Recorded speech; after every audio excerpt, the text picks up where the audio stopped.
Hello, আসসালামু আলাইকুম। আশা করি সকলে ভালো আছেন। আমি আল্লাহর রহমতে ভালো আছি। আমার মেয়েটার একটু ঠান্ডা লেগেছে, ওর বুকে কফ জমে গেছে। এই মেশিনটার সাথে আমরা সকল বাচ্চার মায়েরা কম বেশি পরিচিত।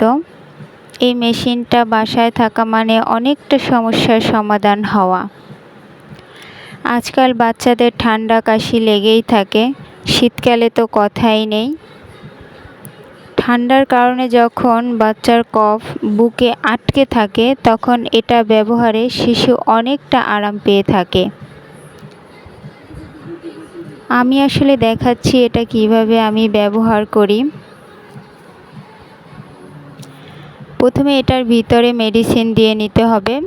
আসলে যারা দিতে পারেন তো পারেন, আর যারা না পারেন তারা ডাক্তারের পরামর্শ অনুযায়ী দিবেন।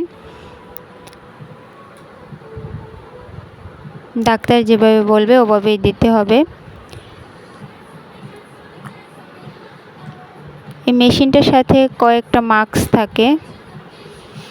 আপনার বাচ্চার সাইজ অনুযায়ী মাস্কগুলো ব্যবহার করবেন। এই মেশিনটা মূলত আমার শ্বশুরের জন্য কেনা হয়েছিল। আমার শ্বশুর এখন জীবিত নেই। আপনারা দোয়া করবেন তাকে যেন আল্লাহ জান্নাতবাসী করে। এখন এটা আর কি আমার মেয়ে ব্যবহার করছে, আমার ছেলেকেও আমি এটা ব্যবহার করেছি। এই মেডিসিনটুকু শেষ হলে দেন আপনারা এটা বন্ধ করবেন।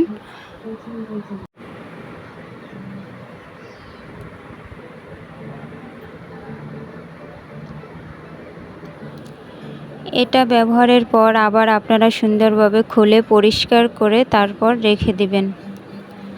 এটা বাবুকে 3 বার ব্যবহার করতে বলেছে। দেখুন ব্যবহারের পর এভাবে বুকে কয়েকটা থাপড় দিয়ে নেবেন ফাঁপা হাতে, তাহলে